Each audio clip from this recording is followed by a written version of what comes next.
नमस्कार, श्री स्वामी समर्थ सर्वांना। आजच्या माझ्या नवीन व्लॉगमध्ये मी रुपाली आपलं सर्वांचं अगदी मनापासून स्वागत करत आहे। आणि आता वाजलेले आहे संध्याकाळचे 5:30 तर 5:30 वाजता मी आज व्हिडिओला सुरुवात केलेली आहे। आणि चला तर आजच्या व्हिडिओमध्ये कुठलेही रूटीन नाही आहे, आजच्या व्हिडिओमध्ये आहे रेसिपी। आणि ती कुठली रेसिपी आहे हे बघण्यासाठी माझा संपूर्ण व्हिडिओ स्किप न करता बघा। आणि आवडल्यास लाईक करा, शेअर करा आणि सबस्क्राइब करायला विसरू नका।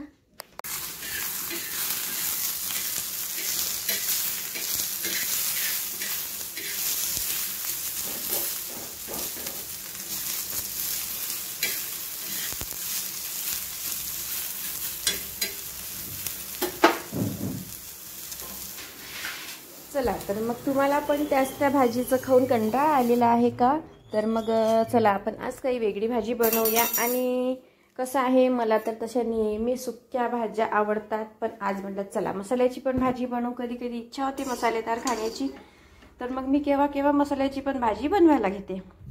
तर मस्तपैकी छान आता मसाल्याची इथे तयारी करून घेतलेली आहे। मसाले सर्व मस्तपैकी रेडी करायला घेतलेले आहे। आणि सर्वात अगोदर महत्त्वाचा भाग आहे मसाल्यांमध्ये तर ते कांदे। तर मग सर्वात अगोदर कांदे चिरून घेतले आणि छानपैकी ताव्यावर मस्त भाजून घेतले लालसर होईपर्यंत। आणि बाकी जे इतर मसाले असतात आपले नेहमीप्रमाणे कांदा, खोबरं, लसूण, आलं, हिरवी मिरची, कोथिंबीर आणि खसखस, शेंगदाणे, तर हे सगळ्या प्रकारचे मसाले छानपैकी मस्त तव्यावर परतून घेतले। आणि जे आपल्याकडे सुकं बेसन असते तर ते बेसन पीठ छानपैकी त्यामध्ये मीठ, तिखट वगैरे टाकून त्याचा गोळा बनवून घेतला। आणि त्याचे गोळे बनवून मस्तपैकी गोल गोल अशा पात्या लाटून घेतल्या। तर त्या तुम्ही पाहतच आहात व्हिडिओमध्ये कशा प्रकारे मस्तपैकी पात्या लाटून घेतल्या। तर आता आपल्या पात्या झालेल्या आहेत रेडी। आता छान म्हणजे पात्या म्हणजे गोल गोल पोळ्या लाटून घेतल्या, जशा आपण पाटोळीसाठी बनवतो तशाच गोल पोळ्या अशा लाटून घ्यायच्या। आणि त्यावर मस्तपैकी पाणी लावून घ्यायचं। आणि ते पाणी लावल्यानंतर आता इथे बघा माझ्याकडे कोरडा मसाला तयार आहे। तीळ, शेंगदाणे, खाकस, खोबरं, जिरं, मोहरी, तिखट वगैरे सर्व असं एकत्र छान भाजून वगैरे मिक्सरमध्ये छान असं जाडसर वाटून घेतलं होतं। तर ते आहे मस्तपैकी सुके मसाले छानपैकी रेडी केलेले। तर ते पण खूप टेस्टी झाले होते। तर मग मी इथे बघा बेसनाची जी पोळी लाटली ना त्यावर पाणी लावून घेतलं आणि जे मसाले मी तयार केले होते तर ते मसाले आता या पोळीवर टाकून घेते। अशा प्रकारे बघा, जसं की आपण एखादी भाकरवडी वगैरे बनवतो ना तेव्हा टाकतो मसाले भाकरवडीवर, त्याप्रमाणे इथे सर्व मसाले मस्तपैकी मी टाकून घेतले। आणि आता छानपैकी हाताने थोडे प्रेस करून घ्यायचे, म्हणजे ते मसाले जे आहे ना ते इकडे तिकडे जायला नको, सांडायला नको पोळी बनवताना, रोल बनवताना, म्हणून आपल्याला हे छान हाताने प्रेस करून घ्यायचे आहेत। तर मस्तपैकी प्रेस केले आणि बघा हळूहळू एकदम हळूहळू छान असा रोल बनवून घेते मी या पोळीचा। तर माझं चालू आहे आपलं हळूहळू रोल बनवणे पोळीचा। तर बघा असे छान हलके हाताने रोल बनवून घेतला। तर आता हा रोल तयार झाल्यानंतर याला थोडंसं जे काठ असतात ना त्याला थोडं पाणी लावून घेतलं काठाने। आणि जो आज दोन्ही साईडचा जो भाग ओपन असतो ना तो पॅक करून घेतला। इथे मस्तपैकी ते पॅक करून घेतले बघा। आता इथे मी कशी पॅक करत आहे ते तर ते तुम्हाला व्हिडिओमध्ये दिसतच आहे। मग मस्त पॅक करून घेतला दोन्ही साईडनं आणि तर मस्त पॅक करून घेतला। त्यानंतर बघा आपल्या अशा सर्व 2-3 पुंगड्या मस्तपैकी तयार झालेल्या आहे। तर अशाच प्रकारे 3 पोळ्या लाटून मला लागत होत्या तेवढ्याच मग मी 3 पोळ्या लाटल्या। आणि हे बघा असे छान असे रोल तयार करून घेतले 3 पोळ्यांचे। आणि इथे बाजूला गॅसवर पाणी तापत ठेवलेलं होतं, तर ते पाणी पण मस्तपैकी उकळलेलं आहे। आणि चाळणीला थोडं तेल लावून घेतलं आणि आता त्या गंजावर ती चाळणी जी आहे गरम पाण्याच्या गंजावर ती ठेवते। आणि त्यावर मस्तपैकी प्लेट झाकून ठेवते, म्हणजे वाफेनं छान अशा त्या ज्या आपण रोल बनवलेले आहेत भाजीसाठी तर ते झाकून छान शिजून यावे म्हणून ते झाकून ठेवलेलं आहे इथे। तर मस्तपैकी आता झाकून ठेवलंय बघा। थोडं एका झाकणाला ती लागली होती पुंगडी, झाकण थोडं असं उथळत झाका, असं माझ्यासारखं झाकण कधीही झाकू नका, कारण ते बघा इथे चिपकलं आणि झाकणाला तो जो बेसनाची जी पाती आहे ना ती झाकणाला चिपकून गेली आहे। तर बघा आता मस्तपैकी आपले वड्या ज्या आहेत त्या बेसनाचे मस्तपैकी बेसनाचे ज्या आपलं म्हणतात त्याला मासवडी वगैरे म्हणतात असं, तर ते शिजलेली आहे. तर ती शिजल्यानंतर अशी मी छान चाकूने हळूहळू कट करून घेतली बघा. हे अशा सुक्या पण खायला खूप छान लागतात आणि मुलांनी ना भाजीसोबत तर कमी खाल्ल्या, पण तशाच सुक्या मस्तपैकी मजा मारत खाल्ल्या. सर्वांना आवडल्या. एकदम भाकरवडी केली काही असं म्हणत होते.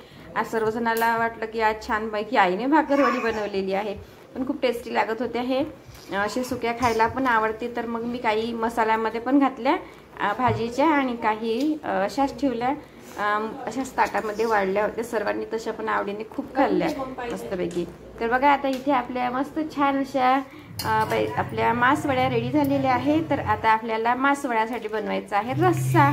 तर रस्सा बनवण्यासाठी इथे छानपैकी काळा मसाला मी जो रेडी केलेला होता, तर ते आता छान असं तेलात परतून घ्यायचं आहे. तर इथे मी लोखंडाची मस्त नेहमीप्रमाणे आपली कढई घेतलेली आहे आणि त्या कढईमध्ये तेल तापत टाकलेलं आहे.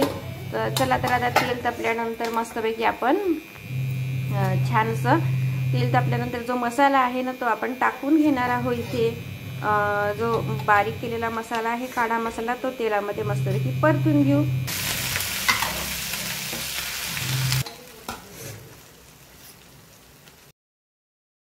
चला तर मस्तपैकी आपला मसाला वगैरे गरम तेलामध्ये टाकून घेतला आणि आता हा तेलामध्ये छानपैकी परतून घेऊ. छान शिजेपर्यंत छानाचा रंग बदलेपर्यंत हा मसाला होऊ द्यायचा आहे आपल्याला.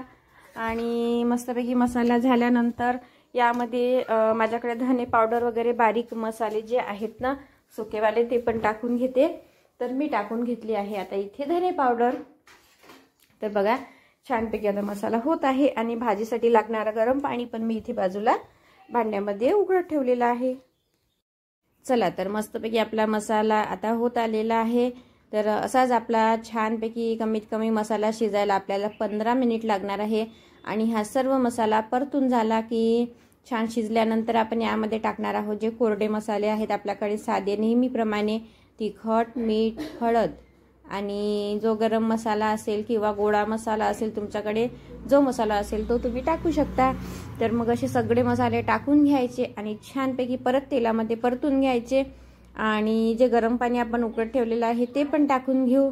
आणि अशा प्रकारे मग आपली छान अशी भाजी रेडी होणार. मस्तपैकी उकळू द्यायचा आहे हा रस्सा आणि त्यामध्ये मग हळूहळू आपल्या मासवड्या ज्या आपण बनवलेल्या आहेत मसाल्याच्या त्या आपण यामध्ये टाकणार आहोत. तर अशा प्रकारे आपल्याला मस्तपैकी गरमागरमशी भाजी रेडी मिळणार आहे मसालेदार. तर नेहमीची पाटोळीची भाजी, चुनवड्याची भाजी खाऊन जर तुम्हाला कंटाळा आला असेल तर तुम्ही नक्की ही भाजी बनवून बघा आणि आवडल्यास मला नक्की कमेंटमध्ये सांगा की तुम्हाला ही भाजी कशी वाटली. चला तर मग आता आपली भाजी होतच आलेली आहे. तर या सगळ्यांनी भाजी गरमागरम भाजी वगैरे जेवायला आणि खूप छान भाजी झाली ती सर्वांनाच खूप आवडली. सर्वांनी मस्तपैकी छान आवडीने खाल्लेली आहे आजची भाजी. तर थोडंसं मी आता इथे वरून कढीपत्ता टाकत आहे आणि बाजूला दूध पण तापवायला ठेवून दिलेलं आहे. तर जे सकाळचं दूध होतं माझ्याकडे, चला म्हटलं संध्याकाळ झालेली होती तर मग मी दूध पण तापत ठेवलं.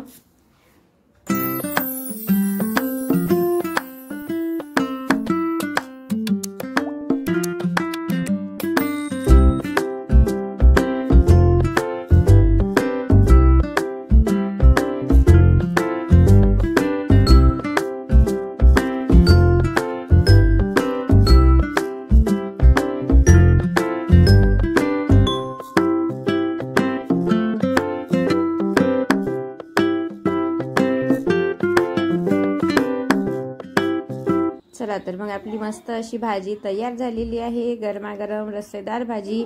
तर या सर्वांनी गरम गरम भाजी जेवायला. तर कसा वाटला माझा आजचा व्हिडिओ मला नक्की कमेंटमध्ये सांगा. आणि चला तर आता इथेच मी आजच्या व्हिडिओचा एंड करते. आणि माझा आजचा व्हिडिओ आवडल्यास लाईक करा, शेअर करा आणि सबस्क्राईब करायला विसरू नका. परत भेटूया उद्याच्या नवीन ब्लॉगमध्ये. तोपर्यंत बाय. चला तर मस्त एन्जॉय करा गरमागरम मासवडीची भाजी.